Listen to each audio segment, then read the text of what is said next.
What do a rabid Pikachu, a disappointing sandwich, and me fighting a gorilla all have in common?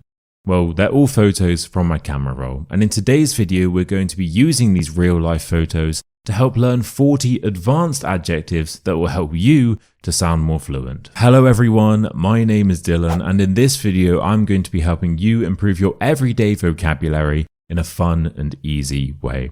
So as mentioned, I'm just going to be showing you some random photos from my phone, and we're going to be finding advanced ways to describe each one. So in total we have 10 different photos and we have 4 adjectives for each one. And just so you know, everything from today's video will also be included in a completely free PDF, and the link to that is in the top comment. Right then, let's do this. So the first photo is this one. Yeah. Very cute, I know. So here we have a nice British cat relaxing next to a carton of Japanese milk in Tokyo. However, this cat isn't just cute, I'd say that it's actually quite adorable. And if something is adorable, that just means that it's really cute. There's also something about its appearance that feels very distinguished, you know? If something is distinguished, it means that it looks very successful, respectable, or worthy of admiration. And this cat is all of those things. I mean, when have you ever seen a cat drink milk out of a carton before? It's far too distinguished to drink milk out of a bowl on the floor like some sort of dirty animal. Ugh.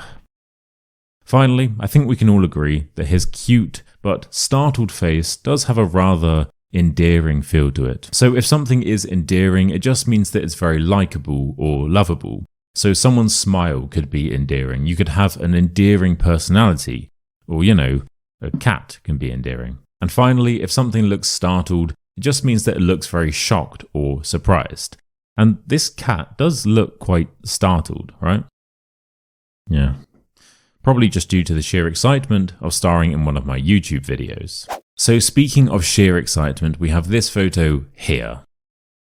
Yeah, and this was actually from earlier on in the year in Taiwan. So as you can clearly see, this is a picture of me getting ready to fight a massive gorilla outside a baseball stadium. So, you know, all very standard stuff. Now I can tell you right now that this beast was intimidating. And if something is intimidating, it just means that it is scary. And because of this, I was feeling quite apprehensive. And if you are feeling apprehensive, it means that you are anxious or scared that something bad might happen. However, despite this feeling, I was being quite confrontational, which, looking back, may have been a bit delusional of me. So if you are being confrontational, it means that you are dealing with a situation in an aggressive way. It's like you're looking for a fight. And if you are delusional, it means that you have an incorrect perception of reality. So yeah, you could say that it was quite delusional of me to think that I could fight a massive gorilla. Okay, next up we have this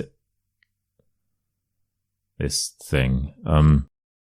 Yeah, so I saw this in Thailand and it's a slightly disturbing model of a Pikachu.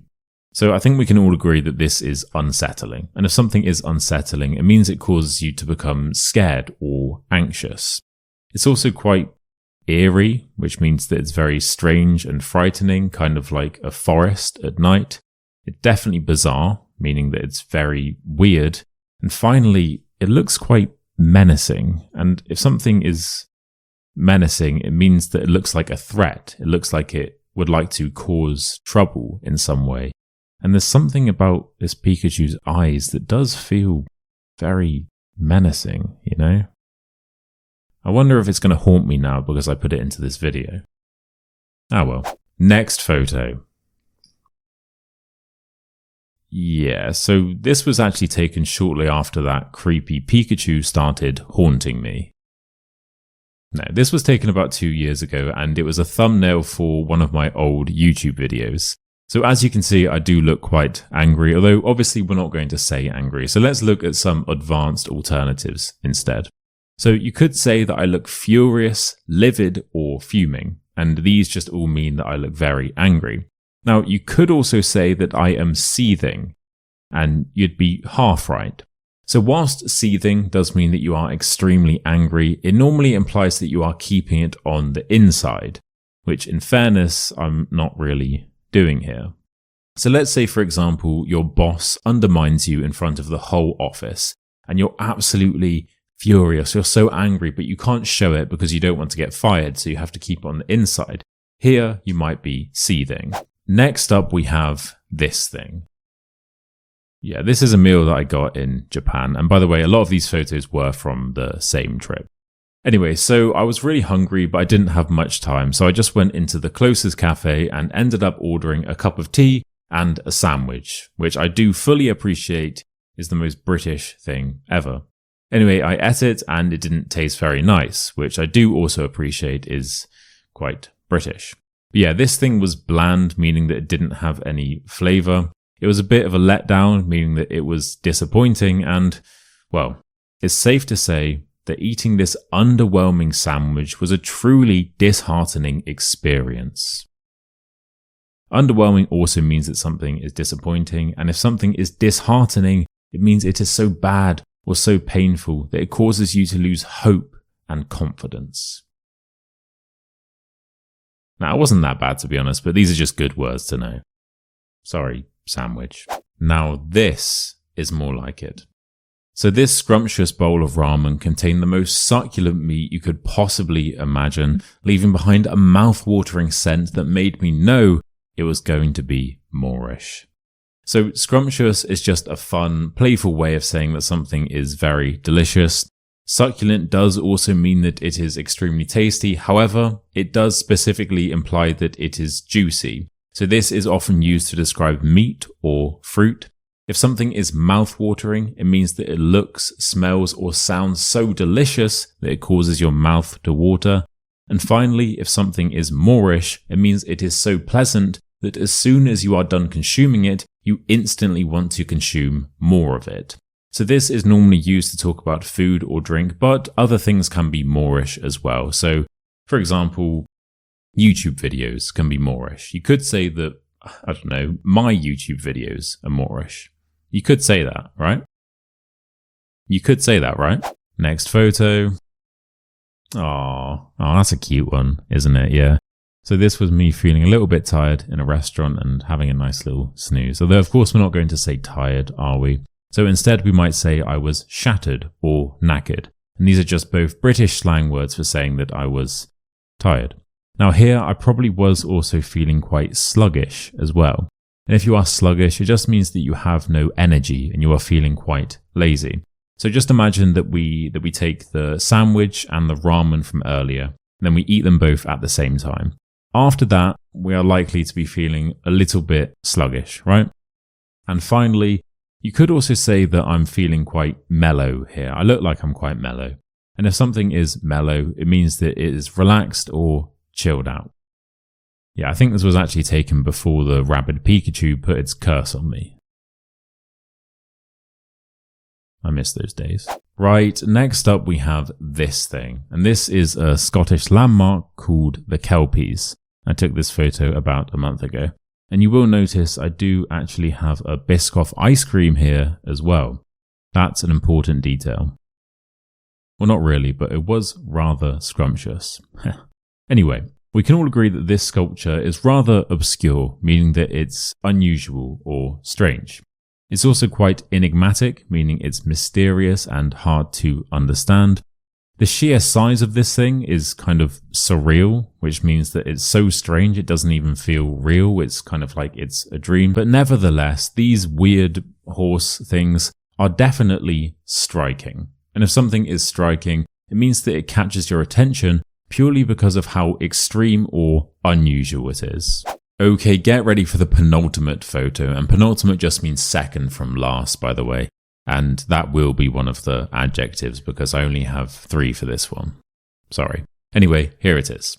So this is a sign from a toilet in an English pub in Taiwan. And it's Homer from The Simpsons and he's saying, "Do not piss on the floor," which is quite funny. Well, I certainly thought it was photo worthy, after a few pints anyway. So not only is this sign photo worthy, but it's also quite whimsical. And if something is whimsical, it means that it is weird, but in a good way. It's also light-hearted, meaning that it isn't too serious and it's quite jokey. And finally, it's rather witty. And if something is witty, it means it's funny, but in a smart way. Do not piss on the floor. Classic Homer. Okay, final photo. Ta-da! Yeah, so this is me in Japan, again, getting ready to pet this lovely deer. So how should we describe this one? Well, how about wholesome? If something is wholesome, it means that it is good for your moral well-being. So going for a walk with your grandmother, for instance, is a very wholesome activity. It's also quite an idyllic photo, and if something is idyllic, it means that it is extremely happy or peaceful. However, if you are a long-term viewer of this channel, firstly, thank you. Secondly, you will know that not is all as it seems, because later on in the day, this deer actually tried to rob me. Yes, I made a whole video about it. It was very stressful, and it showed me that this is actually a very deceptive deer. And if something is deceptive, it means that it is misleading. It pretends to be something different to what it actually is. Secondly, it showed me it's a very conniving deer. And if something is conniving, it means that it's planning to do something illegal or harmful, such as, I don't know, rob a very innocent, nice tourist of their passport, phone, laptop, and wallet. Ah well, I did get a good video out of it. Okay, and there we have it. Thank you so much for watching. If you would like a part 2 to this, then please just let me know, because I have so many random photos in my phone. This is just the tip of the iceberg, trust me. Anyway, I was giving quite brief descriptions today, so if you would like these words in more detail with more examples, then make sure to check out the completely free PDF in the top comment. You just need to hit the link, enter your email, and I will instantly send it to you. You will then also be signed up to my hilarious weekly newsletter, where every single Tuesday I will send you a short, funny story about my life using some random photos from my phone. So if you like this video, then you'll probably like that as well. If you would like to further improve your vocabulary with me, then you have 2 options. So you can watch this video right here for free, and you can also sign up to my online course where I will teach you all of the words and expressions you need to know to be completely fluent in British English. The link is in the top comment, and if you sign up now, you will also get a £100 discount, and that is ending soon, by the way. Anyway, thank you again so much for watching. Remember to like, subscribe, and comment down below, and I will see you very soon for another video. Mwah. Cheers.